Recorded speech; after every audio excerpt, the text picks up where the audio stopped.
कि कुछ ऐसा भी हो जाए। कैसा? ऐसा में ही मजा आ गया, आगे तो डूब जाएंगे ये।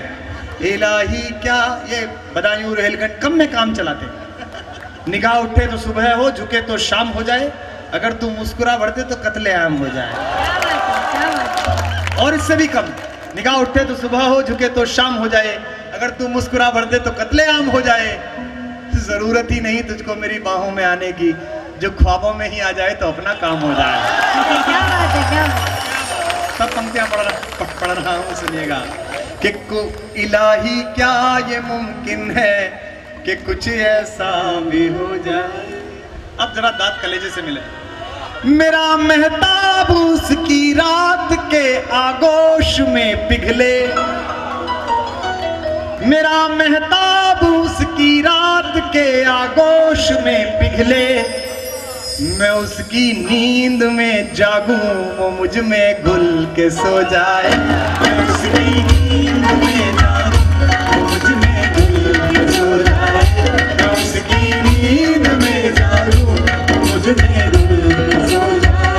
मैं उसकी नींद में जागूं वो मुझ में घुल के सो जाए। कि भ्रमर कोई कुमुदनी पर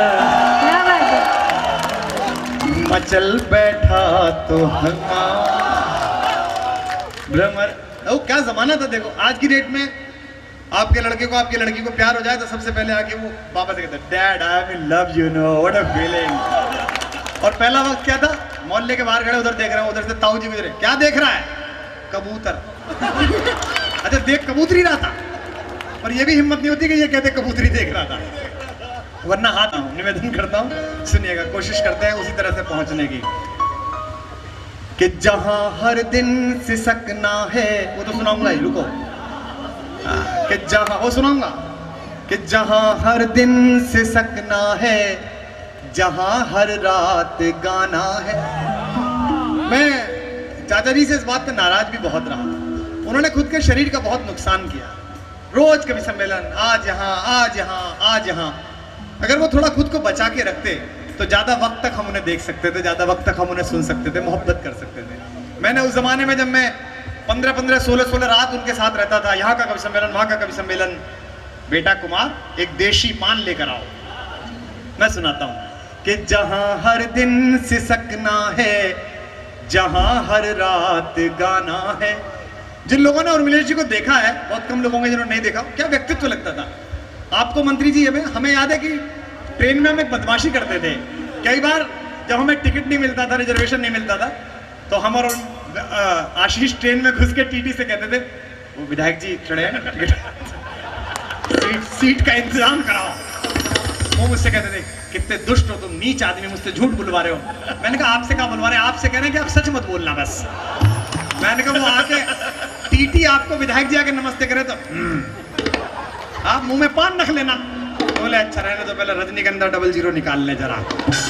उसके बाद हम टीटी को पकड़ के लाते, विधायक जी बैठे, विधायक जी। अच्छा वो विधायक जी कहाँ के, तो कोई सी भी सीट वीट का नाम, मुकीमपुर। अब ढूंढते रहे बेटा कहाँ है नक्शे में। उत्तर प्रदेश में तो 400 से ज्यादा वो है, MLC भी है। तब कहता हूँ कि जहां हर दिन सिसकना है, जहां हर रात गाना है। अब दाद मिलेगी आपकी। जहां हर दिन सिसकना है, जहां हर रात गाना है। हमारी जिंदगी भी एक तवायफ का घराना है। बहुत मजबूर होकर गीत रोटी के लिखे मैंने। दर्द संभालो। बहुत मजबूर होकर गीत रोटी के लिखे मैंने। तुम्हारी याद का क्या है, उसे तो रोज आना है। तुम्हारी याद का क्या है, उसे तो रोज आना है। तुम्हारी याद का क्या है, उसे तो रोज आना है। एक और सुनो, एक और सुनो, निवेदन करता हूं कि कहीं पर जग लिए तुम बिन, कहीं पर सो लिए तुम बिन। ऐसी ऐसी जगह की दिहाड़ी ले लेते थे उर्मिलेश जी। माँ बेटा खाच रौद चलना है। मैंने मैंने कहा ये खाचरौद कहाँ है, बड़ा गाली सा लग रहा है। नहीं नहीं तुम बकवास मत करो, अच्छी जगह है, 700 रुपए मिलेंगे। उनको खुद को ही 3000 मिल रहे होते थे। तब सुनना कि कहीं पर जग लिए तुम बिन, दांत दो यार, ऐसे नहीं चलेगा। कि कहीं पर जग लिए तुम बिन, लोग अभी तक अच्छे हैं, जीत सकते हो आप। कि कहीं पर जग लिए। दोस्तों एक पल मांगता हूं मैं कुमार भाई से। 2 लोग हैं, वैसे तो तमाम लोग हैं, चाहे अक्षत हो, चाहे विशाल भाई हो, चाहे डॉक्टर उमलेश चंद चेतना समिति हो, चाहे बदायूं क्लब हो, सबने मिलके इस कार्यक्रम को इस जगह पहुंचाया है। लेकिन 2 नाम आज इसलिए महत्वपूर्ण हैं, एक वो जिनके लिए ये प्रोग्राम है, दूसरा वो जिनके आने की वजह से ये प्रोग्राम है। मैं जानता हूं डॉक्टर कुमार विश्वास को मैं 17 तारीख को मैंगलोर में चाहता था, स्टूडेंट्स बहुत मन से चाहते थे। मेरे सामने स्थितियां ये थी, मैंने कहा था डॉक्टर साहब 6 लाख से ऊपर की व्यवस्था नहीं है। डॉक्टर साहब ने ये कहा था आशीष तेरी बात होती तो मैं हाँ कर देता, लेकिन मेरे कंपनी से कुछ ऐसे फैक्ट्स हैं जिनकी वजह से मैं नहीं आ सकता। जो आदमी मैंगलोर में 6 लाख रुपए छोड़ देता है अपने एक प्यारे दोस्त के लिए, वो आदमी अगर बदायूं में इस जमीन पे खड़ा होता है और ये बदायूं से एहसास नहीं कराती कि आप उन्हें प्रिय हैं और ये आपके प्रिय हैं, तो लानत है इस बदायूं पे।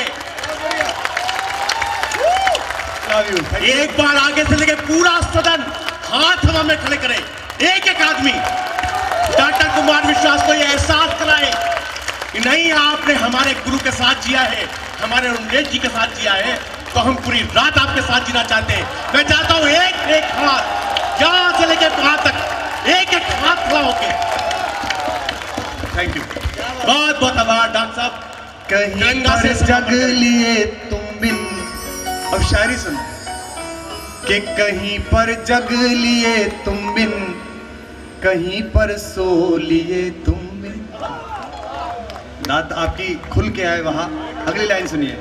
कहीं पर जग लिए तुम बिन, कहीं पर सो लिए तुम बिन। भरी महफिल में भी अक्सर अकेले हो लिए तुम बिन।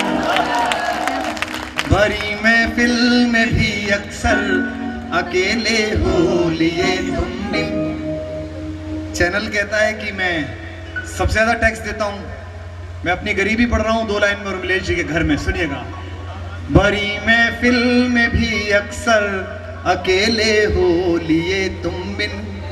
ये पिछले चंद बरसों की कमाई साथ है अपने, अब उठाना हाथ। ये पिछले चंद बरसों की कमाई साथ है अपने। कभी तो हंस लिए तुम बिन, कभी फिर रो लिए तुम बिन। कभी तो हंस लिए तुम बिन, कभी तो रो लिए तुम बिन। कभी तो हंस लिए, कभी फिर रो लिए तुम। भ्रमर कोई कुमुदनी पर मचल बैठा तो हंगामा, हमारे दिल में कोई ख्वाब पल बैठा तो हंगामा। अभी तक डूब कर सुनते थे। विशाल जी मुझको थैंक यू बोलना, आपके मामले में भी कन्विंस करने में मैंने भूमिका निभाई थी।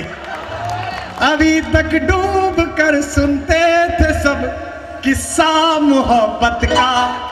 अब एक एक हाथ खुलेगा इस बार, हाथ खड़े हुए लोगों का भी। अभी तक डूब कर सुनते थे सब किस्सा मोहब्बत का। मैं किस्से को हकीकत में बदल बैठा तो हंगामा। मैं किस्से को हकीकत में बदल बैठा तो हंगामा। मैं किस्से को हकीकत में बदल बैठा तो हंगामा। सुनते ही कविता सत्य सिद्ध होती है। ये मैंने तब लिखी थी जब मैं पॉपुलर नहीं था, और देखिए आज सिद्ध हुई। मेरे बारे में ऐसी ऐसी खबरें छपती है, अजीब अजीब सी खबरें। अभी मैं गांव गया, आपने रजा साहब आप तो पॉलिटिक्स में हो, आपने भी बड़े अफवाह झेली होंगी। पिछले दिनों दिल्ली में हमारे खिलाफ एक अजीब मुकदमा हुआ, विश्व का पहला मुकदमा। एक लड़की ने सेल्फी खिंचवाई और बाहर जाके बोली कि प्रेस कॉन्फ्रेंस करके गए कि मेरे तुम्हारे कोई रिलेशन नहीं है। तो भाजपाई कांग्रेसी बड़े खुश हुए। मैं अपने गांव गया तो मेरी 87 साल की एक बुआ है, मेरे पिताजी के ताऊ जी की सबसे बड़ी बेटी, मतलब बड़ बुआ हुई, दादी बुआ। सोच लो 87 की वो है तो फूफा कितने साल का हुआ वो। तो मुझसे बोले लाला वो क्या हो गया था, वो छोरी क्या कह रही टीवी पे, तेरे साथ क्या हो गया था? मेरी कुछ समझ में नहीं पड़ा। मैंने कहा बुआ वो ये मुकदमा ये था कि जैसे फूफा गांव की किसी दूसरी डोगरी के साथ फोटो खिंचवा ले और पंचायत तुझसे कहेगा तू प्रेस कॉन्फ्रेंस करके कि मेरा पति मेरा ही है। तब मैं सुनाता हूं, सुनिएगा कि कलम को खून में खुद के, लेकिन मैंने उत्तर नहीं दिया क्योंकि नवाज भाई ने कहा दुनिया ये मोहब्बत को मोहब्बत नहीं देती, इनाम बड़ी चीज है कीमत नहीं देती। देने को तो दे सकता था मैं भी तुझे गाली, लेकिन मेरी तहजीब इजाजत नहीं देती। तब कह रहा हूं सुनिएगा कि कलम में खून को खुद को। मैंने कहा दिल्ली में इलेक्शन आने दो तभी जवाब दूंगा, अब बीच का जो कचरा है इसका पंजाब में जवाब दूंगा। लोगों ने कहा 3 सीट कैसी रह गई इनकी, झाड़ू तो अच्छी चलाई तुमने। मैंने कहा कितनी भी अच्छी लगाओ थोड़ा बहुत कूड़ा रह ही जाता है यार, क्या कर सकते हो आप। कि कलम को खून में खुद के डुबोता हूं तो हंगामा। और ये उर्मिला जी से सीखा। किसी राजनीतिक पार्टी के लोग बैठे हों, आप एक ऐसे संगठन में काम करते हैं जो हम दोनों अलग अलग संगठन में काम करते हैं। आजम भाई मेरे भी अच्छे दोस्त हैं, अभी हम 3 दिन एक साथ छुट्टी पर एक साथ एक जगह थे विदेश में। आप असहमत हो सकते हैं लेकिन लोकतंत्र में सबको स्वीकारना सीखिए। जिस भी राजनीतिक दल के लोग बैठे हों, इतिहास की बात बता रहा हूं, घर जाकर इसको बुनना। आजाद हिंदुस्तान की पहली सरकार बनी, हिंदुस्तान का सबसे बड़ा हीरो था जवाहरलाल नेहरू, सुपर हीरो। लेकिन 1952 में जब पहली सरकार बनी तो उन्होंने 5 ऐसे मंत्रियों को शपथ दिलाई, पूर्ण बहुमत कांग्रेस का होने के बावजूद भी, जो कांग्रेस के सदस्य नहीं थे। उन्होंने बाबा साहब भीमराव अंबेडकर जो उनके विरोधी थे उनको कानून मंत्री बनाया। और इस हॉल में राष्ट्रवादी बैठे हो, राष्ट्रवादियों सुनो, आप सबके और मेरे आदरणीय हुतात्मा श्यामा प्रसाद मुखर्जी को कश्मीर मामलों का मंत्री बनाया। ये होता है धैर्य, ये होता है स्वीकार करना। और हम आजादी की दूसरी लड़ाई लड़े, हम आजाद होने के बाद पहली बार जीते, दूसरी बार बंगला मुक्ति संग्राम में इंदिरा गांधी के नेतृत्व में, और यूनाइटेड नेशंस में हमारा प्रतिनिधिमंडल जाना था। लोकतंत्र इसे कहते हैं। कांग्रेसियों, भाजपाइयों, सपाइयों, बसपाइयों और आम आदमी पार्टी वालों, इसे स्वीकारो। हमारा डेलीगेशन जाना था यूनाइटेड नेशंस में पाकिस्तान के खिलाफ। इंदिरा जी पूर्ण बहुमत में थी, लेकिन उन्होंने किसी कांग्रेसी को चेयरमैन बना के नहीं भेजा। पार्लियामेंट में सबसे अच्छा बोलने वाले और मेरे कवि कुल के बड़े पंडित अटल बिहारी वाजपेयी को उसका नेतृत्व करने के लिए वहां भेजा, ऐसे कहते हैं। और आपकी हालत ऐसी हो गई है कि जरा सा आपसे कोई असहमत हो जाए तो आप कहते तू जंगल चला जा, तू पाकिस्तान चला जा। हम तो गए नहीं, तुम ही उतर गए बिना बुलाए बाराती के रूप में। तब पंक्ति पढ़ रहा हूं, सुनेगा कि कलम में खून के खुद को, कलम को खून में खुद के डुबोता हूं तो हंगामा। वाह करिए, आखिरी मुक्तक है फिर तरंगा। कि कलम को खून में खुद के डुबोता हूं तो हंगामा, गिरेबा अपना आंसू में भिगोता हूं तो हंगामा। अब मजे लेना। नहीं मुझ पर भी जो खुद की खबर वो है जमाने पर। हाथ खोलना साहब। नहीं मुझ पर भी जो खुद की खबर वो है जमाने पर। मैं हंसता हूं तो हंगामा, मैं रोता हूं तो हंगामा। मैं हंसता हूं तो हंगामा, मैं रोता हूं तो हंगामा। मैं हंसता हूं तो हंगामा, मैं रोता हूं। आखिरी 10 मिनट के लिए मुझे मन दीजिएगा। सीमा पर खड़े सिपाही के लिए गीत सुनिए। हम और आप भी नौकरी करते हैं, मैंने भी नौकरी की, 17 साल पढ़ाया एक कॉलेज में। डॉक्टर उर्मिला जी ने भी नौकरी की, अक्षत भी सेवा में है। हम सब काम करते हैं, लेकिन सैनिक में हम में एक अंतर है। हम वेतन के लिए काम करते हैं, सैनिक वतन के लिए काम करता है। तालियां कमाई आपकी। ये वीर रस का शहर है, यहां तो आनी चाहिए। आखिरी गीत का एक बंद पढ़ रहा हूं। मैं सियाचिन गया था, कारगिल गया था 2007 में। देश के तत्कालीन रक्षा मंत्री और इस समय के महामहिम प्रणव दा के आदेश पर हम कुछ कवि गए थे। वहां मुझे एक कविता मिली मैंने वो कविता लिखी, शौकत भाई जो हमारे ड्राइवर थे उन्होंने लिखवाई। मैंने यहाँ भी शायद पढ़ी है 6-7 साल पहले जब मैं आखिरी बार आया था। वो सुनाता हूँ, सुनिएगा। जो जहाँ है वहीं रहे। ये आखिरी 5 मिनट की कविता सुनिए, तिरंगे के नाम, और विदा दीजिए।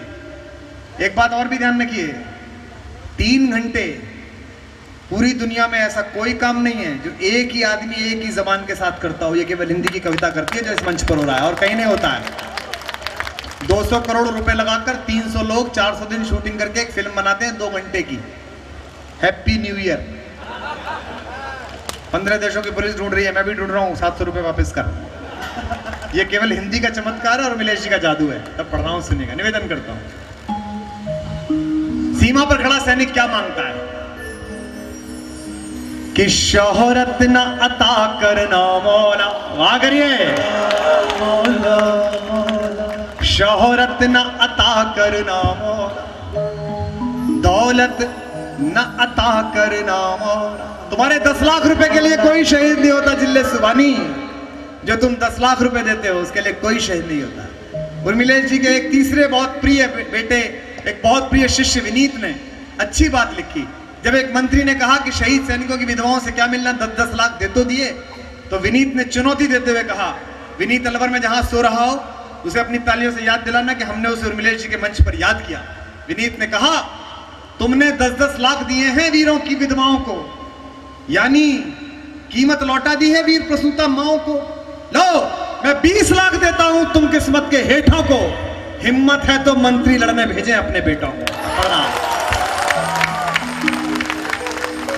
कि शोहरत न अता करना मौला, मौला मौला मौला मौला, दौलत न अता करना मौला, मौला मौला मौला मौला, बस इतना अता करना चाहे जन्नत न अता करना मौला। क्या हाथ खोलकर तैयार हो जाना, बस इतना अता